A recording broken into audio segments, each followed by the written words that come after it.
Hello, and thank you for watching the Diggers Hotline ProPortal video. In this video, I will discuss the more difficult aspects of ProPortal. This video supplements the ProPortal training manual document, which explains all aspects of ProPortal. The training manual can be downloaded from the Diggers Hotline website, and there is a link in the description of this video.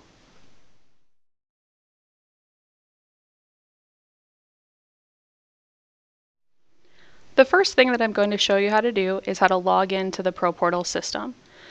On the Welcome to the Diggers Hotline portal page, you'll click the Login button in the top right-hand corner. Your username is your full email address, and your password was created during the sign-up process. Once you've entered this information, you'll click the Login button, and this will log you into the ProPortal system. In order to open up a new ticket, you have two options. In the upper left-hand corner, next to the word New, you can click the arrow and click Ticket. That will open up a new ticket for you. You can also click the New Ticket icon as well. Both of those will open up a new ticket for you. Once you have completed entering all of your tickets for the day, you can log out of the system by clicking on your email address in the lower left-hand corner of the screen. Once you click that, you will be logged out of the system.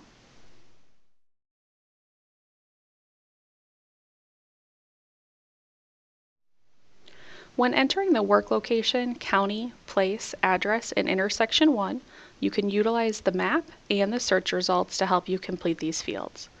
The search result box automatically defaults to hidden in the map. To unhide that, you can click on the two arrows on the right-hand side of the map, and that will unhide the search results box. We're now ready to enter the work location for our ticket. The first field we're going to enter is the county. I'm going to type in a couple letters of my county name. You will see that there is a drop-down list that will then populate results based on my entry. I can then select the correct county for my worksite. The next field is the place or municipality where the work is physically taking place. There is a drop-down arrow here. This will provide you all of the municipalities that fall within the county that you have entered. In this case, I'm going to select the city of New Berlin. The next line is the address field. The address field is broken up into 5 separate boxes. In the first box, you will enter the address or house number of the worksite if you have one. The second box will be the directional modifier for the street if there is one. The third box would be the main street name. The fourth box would be the street modifier, road, avenue. Those are also used with standard abbreviations in the system. And the fifth box is if there is a directional modifier that falls after the street name. In this example, I'm going to enter my house number, the beginnings of my street name. You can enter this information in full or in partial. After you have that information entered, we're going to push that information to the map. I can do that by clicking the bottom green arrow or simply tabbing through the intersection 1 field. After I've pushed that information to the map, it has produced search results here in my search results box. The first search result that is shown to me is address property boundary like. This is where the system is looking to see if there is lot lines in our system that match the information entered in the work location. In this case, if I click on the address property boundary like, it will zoom the map to that specific lot that has been found matching the information I entered. You also will see at the bottom of my results a Bing results. This may be used if the Diggers Hotline map is unable to locate the worksite location. The Bing results may be helpful to you. The next thing we need to do is look for our streets in our search results and use that to help us complete the remainder of our work location. So the first thing I'm going to do is look for my worksite road name, West National Avenue, in the city of New Berlin, and I'm going to click on that. This will then show me all of the possible intersecting roads. I'm going to scroll down and select my intersecting road of South Sunny Slope Road. Once I have both the intersecting road and the worksite road selected in the search results, I will hit the top green arrow, which will pull that information from the map up into the work location, completing my address and my intersection 1 fields completely. Utilizing these arrow keys to push the data from the work location to the map and pull the data from the search results to the work location will allow for an easier map search, and it will also assure that your road names are formulated the same as they are found in the Diggers Hotline map. One last step that you can take would be to re-hit the bottom green arrow after all of this information is entered, and that will produce an address property boundary, which is matching exactly the information in my work location. By clicking on that, it will zoom the map to that location and highlight the lot. In addition to entering the intersection 1, address, county, and municipality fields, we need to complete the distance and direction for the work location. The distance and direction is how far and in what direction the worksite is located from the intersecting road entered in the intersection 1 field. That is the only information necessary for this field. So in this example, I'm going to enter 300 feet west. So that's indicating that my worksite property is 300 feet west of South Sunny Slope Road. Additionally, there are 3 fields in the custom section of the ticket found at the bottom of the left-hand column that relate to the work location. The address to and intersection 2 fields will be used only if you're working on a stretch of road ticket and you are ending at a specific address or ending at a specific intersection. The side of street fields will be used if you are working on one side of the street. In this case, all of my work is taking place on the north side of West National Avenue, so I will select north as my side of street. The last search feature that I want to mention is the binocular tool found in the top map toolbar. The binocular tool will allow you to search within the map and within the county that you've entered on the ticket.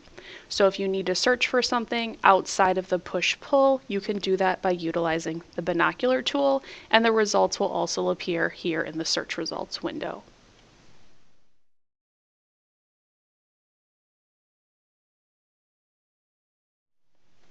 In the marking instructions field, you'll describe the exact area that you need marked out. There are additional guidelines and examples of how to formulate marking instructions in the ProPortal manual.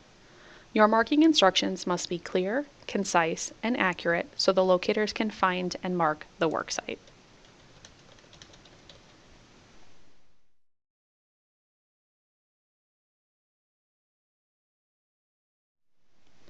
One of the most important things on a ticket is drawing your worksite polygon. The map will always be located in the lower right-hand portion of the ticket.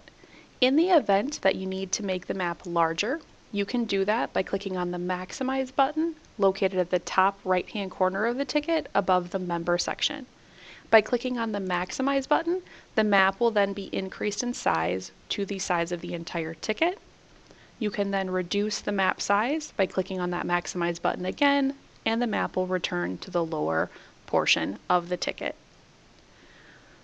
Drawing a polygon is how we determine which member companies receive your ticket. There are 2 types of polygons within our system. The first is a member polygon. These polygons are behind the scenes and are provided to us by the utility companies. The second type of polygon is your worksite polygon. You will draw a polygon on every ticket you file to cover your work location. The system then compares the worksite polygon that you have drawn with the member polygons behind the scenes. Any member polygons that are touched by your worksite polygon will trigger notification to that utility company. It is important that your polygons are accurate. If they are not accurate, there are problems that can result.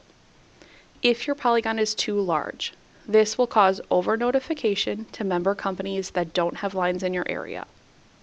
If your polygon is too small, we may not notify the proper companies, the utility may not be notified about your work, they may not get out to mark the lines, and you may potentially hit that line. Your polygon must also be drawn in the correct location. Drawing your polygon in the wrong location could result in member companies not being notified properly.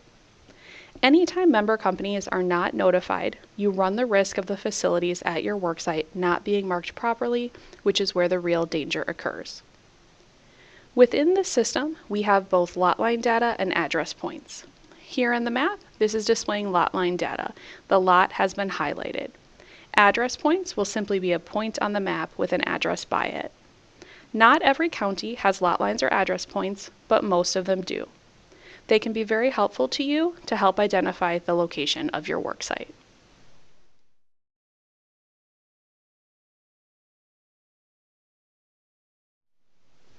In order to zoom in or out on the map, you can do that by utilizing the scroll wheel on your mouse. Moving the scroll wheel backward will zoom the map out. Moving the scroll wheel forward will zoom the map in. You can also move the map by clicking on the map and dragging the map in any direction.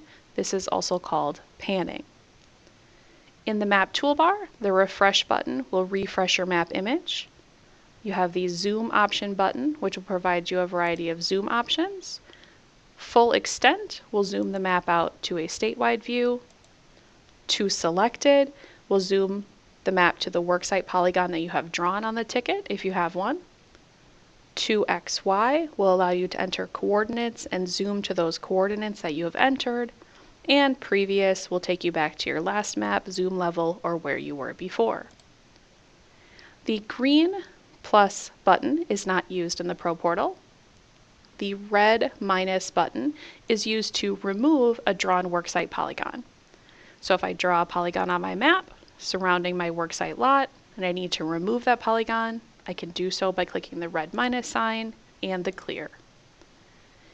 After that polygon has been removed, if I needed to re-highlight my worksite lot, I can do that by simply clicking on the address property boundary, again in my search results. Underneath the pan button, there is the measure line tool, which defaults to English. To use the measure line tool, you click on the map where you'd like to begin measuring, move the mouse. You will see there is a measurement box showing me the measurement, and when I have completed, I can double click to end that measurement. This tool will be especially helpful when needing the information of how far the worksite is from the intersecting road to enter in the distance and direction field. The Identify tool will allow you to identify road names, lot addresses, municipalities, and counties.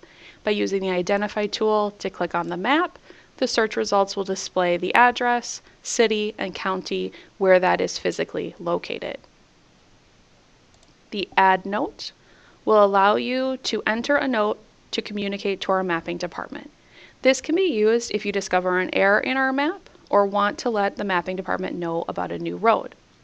To add a note, simply click the Add Note tool, click on the map where you would like to add that note, select your category, whether that be general, new subdivision, or new address, enter the name of the note. If you're entering a new road name, maybe you'd enter the road name here. In this case, I'm just going to put test. And then in the remarks, you can enter any other valuable information. Once you have entered that, you can hit save. The map note will appear as this green icon. In order to view existing map notes, you can hit the View Note tool, click on that green icon on the map, and be able to read the information associated with any placed map tools. The Selected Result tool is the first drawing tool that I'd like to show you. The Selected Result tool is the easiest tool to use if the worksite lot is highlighted in our system. Using the Selected Result tool, we'll draw a polygon around the lot with a 100-foot buffer on each side. This is the best tool to use if you're only going to be working on that lot and the system was able to identify that lot. The Draw Circle tool will allow you to draw a circular polygon on the map. You'll click on the map where you want to draw that and enter your distance. Keep in mind that the system will automatically add a 100-foot buffer to all polygons drawn. So if I want to draw a 100-foot radius at that intersection, I would enter the distance of 1, hit OK, and it would draw a 100-foot radius at that intersection. If you need to put a larger radius on the map, you can do that by entering the correct distance. Just always keep in mind that a 100-foot buffer is always added. The Draw Point tool can be used if you're just working on a lot and it's a specific point. You can click on the map and a polygon will be drawn at that specific point. The polygon drawn is an oval. It's approximately 100 feet east and west and 120 feet north and south. The Draw Line tool will be used when you're working along a road, doing a road right-of-way project, or a stretch of road ticket. You'll click where you'd like to begin drawing that line, move your mouse, you will see a measurement box appear. When you have finished drawing your line, you will double-click, and a polygon will be drawn with a 100-foot buffer on all sides of that drawn line. The Draw Polygon tool is the freeform tool that will allow you to draw any shape or size polygon. You'll click on the map where you'd like to begin, and then make a series of individual clicks to outline the work site polygon. As you make those individual clicks, you'll see there's a measurement box also displaying my measurements from my last click as well as my total measurements. When you're finished, you'll double click to complete that polygon and the 100-foot buffer will be added. If you've drawn your polygon using the Draw Circle or the Draw Polygon tool, you can use the Modify Drawing tool to resize or reshape that polygon if necessary. Simply click on the polygon. You'll see these orange nodules on the outside of the polygon. You can click on any of those and reshape or resize that polygon as necessary. This will not work for all of your polygons, but it will work for some. There are different layers in the map that can be helpful to you when locating your work site. The layers can be found in the lower left-hand corner of the map. We have the map, which is the default map view that we've been using so far in this video, grids, Bing labeled aerials, and the Bing roadmap. The default Diggers Hotline map will display lot lines, roads, and also municipality borders. If we zoom out on the map, you will see the red municipality borders as well as the municipality labels. The grids layer relates to TRSQ, so if you are still using TRSQ to locate your worksite, turning on the grids layer and zooming out will show you the TRSQ grid overlaid on top of the Diggers Hotline map. The Bing labeled aerials is the orthophotography for that area. So you can zoom in and see buildings, trees, and other landmarks, which may be helpful to you when designating your work location. The Bing roadmap will display the Bing roadmap as opposed to the Diggers Hotline roadmap. The Bing roadmap may be helpful to you if the roads are not appearing properly in one area, or if the Bing map is more up to date for a certain area than our map. More than likely, you're going to primarily use the Diggers Hotline map or the Bing labeled aerials to see that ortho photography.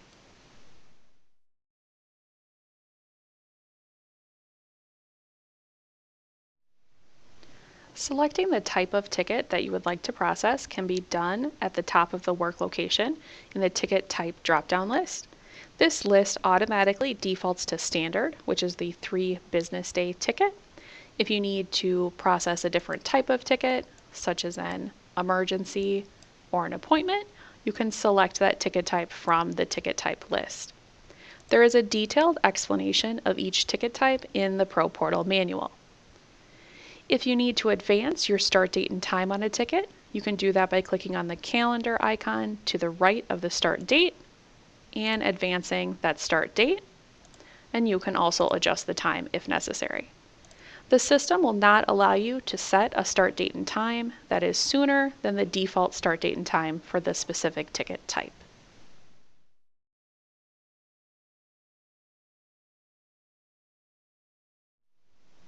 As you may have noticed as I was drawing polygons on the map, whenever you draw your polygon, the member list will populate in the upper right hand of the screen. You can scroll through and see the list of all of the members that are going to be receiving your ticket. You can see the name, member code, and phone number. This is the DBH phone number during business hours. This is the number that you can call if you have questions for the locator specifically. That number will also appear in the member list on the email confirmation of the ticket that you receive. To the right of the member list of names, you will see these checkboxes, as we call suppression boxes. If you check the suppression box, you will see that the member name has a line through it, and this means that that member company would not receive notification of this ticket. You need to be extremely careful not to select those suppression boxes on any new tickets. The only time that the suppression checkboxes will be used is for a no-show relocate, when you are certain that you know which utilities already responded to the original request and do not need to respond to your relocate. The no-show relocate is explained further in the training manual. You will never suppress utilities when processing a new ticket.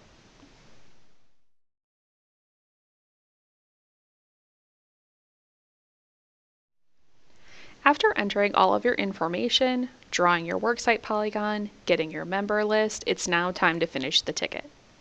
If you are on suspend or still in the probationary period, you will have the suspend button in the top toolbar and you will not see the save buttons.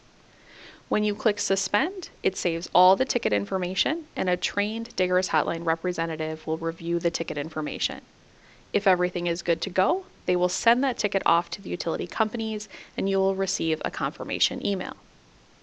If you are off suspend or through your probationary period, you will have the save buttons. Save and close will take the ticket information and transmit it to the member companies and close the ticket window. The save button will do the same thing, but will keep the completed ticket window open for you. When I click save, I'll receive my ticket number. When I hit OK, it keeps that completed ticket up on my screen. In the event that I have multiple tickets to process today, I can go ahead and replicate this ticket or copy it. By clicking the replicate button, it copies all of that information over to a new ticket. I can make any changes that are necessary, making sure to keep in mind to redraw that polygon because it is copied over from the original ticket as well. And then once completing this ticket, I can save that. The save and replicate options are available to you and can be helpful to save time if you're going to be processing many tickets in a row. The training manual goes further to explain the differences between on and off suspend.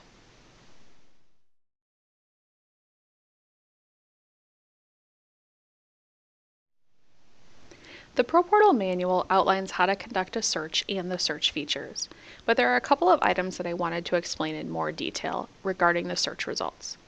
The column headers, the update option, and show you how to do a relocate. So as you see at the top of each column header, there is an arrow next to that header, which will provide you additional sort and filtering options. By clicking on that drop-down arrow, I can sort ascending or descending for that column, which can also be done by just clicking on the column heading name. You can remove columns from your search results. So if there's a specific column of information that you do not want to view in your search results, you can remove that. And you can also filter by specific data within that column. So in this case, if I only wanted to see tickets filed within a specific county, I could go ahead and filter my search results, only displaying tickets found within that specific county. If you are using any of the filters and need to remove those filters, there's the Clear Filters button in the top toolbar, which will remove all of the filters that you have used. The Update button will allow you to do something to a previous ticket. That could be a relocate, a correction, an update, or cancel the ticket. Once you've selected the appropriate ticket in your search results, if you click the Update button in the top toolbar, it will open up that ticket. You can then select the ticket type that corresponds with the action you're attempting to perform, whether that be a correction to the ticket, a relocate on the ticket, or an update to the ticket. Since this ticket was just filed and the start date and time has not passed, it will not allow me to perform a relocate, and I will receive a warning that the relocate cannot be performed because the start date and time has not passed. If I needed to update this ticket, make changes to it, I would select the Update Standard ticket type, make any changes necessary to the ticket, and then save or suspend that ticket.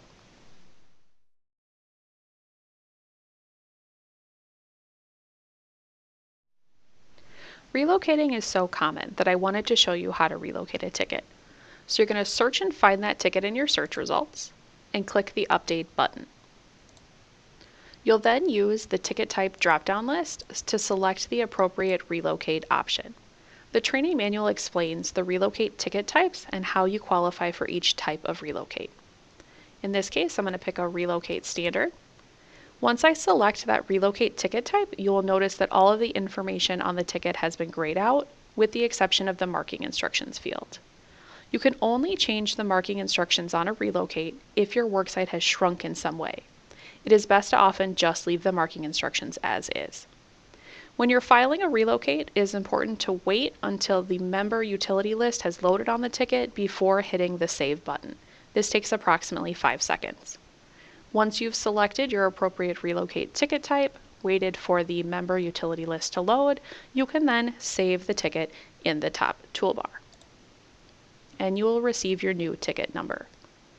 Relocating is very easy, but you have to understand which relocate options you qualify for, which are further explained in the ProPortal manual.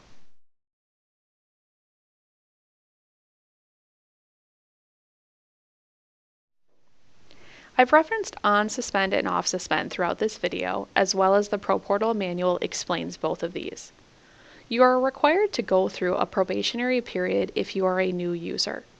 A Diggers Hotline representative will review your tickets. You have to enter 30 consecutive error-free tickets to complete the probationary period. So I wanted to go through what the ProPortal reviewers are looking for. First, they're looking for errors that they think make the ticket unsafe. They are also looking for errors that are not as serious but could have been handled better, which we will refer to as FYIs. As they look at the ticket to see if there are errors that make it unsafe, the first thing they're going to verify is that your polygon must be drawn based on the information that's entered into the work location on the ticket. So in this case, my polygon is drawn around the worksite address 14100 West National Avenue, and that is the matching information entered in my work location. They're also going to be looking to make sure that your polygon is drawn big enough to cover the area and your marking instructions. So on a ticket, if my marking instructions requested a 300-foot radius of this intersection, however my polygon was only drawn for 200 feet, that would be an error as the polygon is not drawn big enough to cover the marking instructions. They will also be verifying that the marking instructions are clear, concise, and accurate. It is important that the marking instructions are able to be interpreted by the locators so that they are able to find and mark the worksite properly.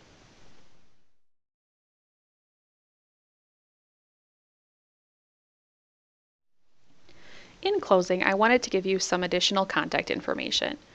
As I referenced in this video, the ProPortal reviewers are those agents that are going to be reviewing your suspended tickets.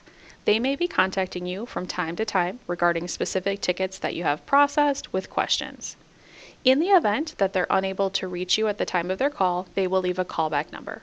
You can call them back at 1-800-722-4120. Simply let the operator know that you are a ProPortal operator and that you are calling to speak with a ProPortal reviewer. The other contact information that I wanted you to have is that of the training department. If you have questions about the system, filing a ticket, or anything else, please reach out to the training department and they'll be available to assist you. It's always best to contact them if you have a question when you're filing a ticket, because you want to ask the question and get the answer before you actually submit the ticket and possibly make a mistake. The training department can be contacted via email at training@diggershotline.com or at 1-800-982-0299, extension 1826. On behalf of everyone at Diggers Hotline, thank you for going through the ProPortal training and using the ProPortal system. We are always here to help you, so please contact us if you need any assistance processing your tickets.